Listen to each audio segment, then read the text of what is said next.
Apocalypse au chapitre 10. Je vis un autre ange puissant qui descendait du ciel enveloppé d'une nuée. Au-dessus de sa tête était l'arc-en-ciel et son visage était comme le soleil et ses pieds comme des colonnes de feu. Il tenait dans sa main un petit livre ouvert.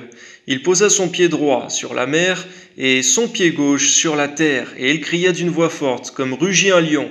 Quand il cria, les 7 tonnerres firent entendre leur voix. Et quand les 7 tonnerres eurent fait entendre leur voix, j'allais écrire. Et j'entendis du ciel une voix qui disait « Scelle ce qu'ont dit les 7 tonnerres, et ne l'écris pas ».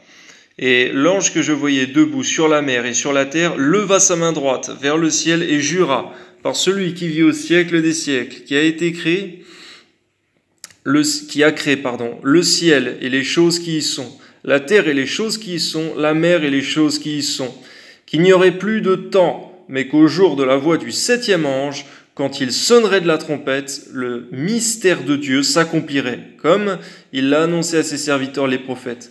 On voit, Seigneur, que ce qui a été annoncé, prophétisé dans la Bible, Seigneur mon Dieu, ce mystère de Dieu, dont nous parlons aussi dans le Nouveau Testament, il s'accomplirait seulement, Seigneur mon Dieu, à la 7e trompette. Amen.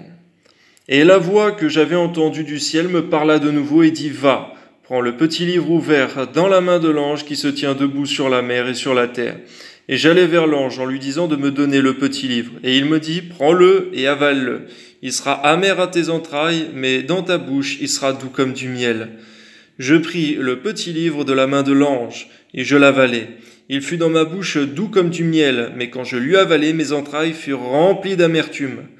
Puis on me dit, il faut que tu prophétises de nouveau sur beaucoup de peuples, de nations, de langues et de rois. Amen.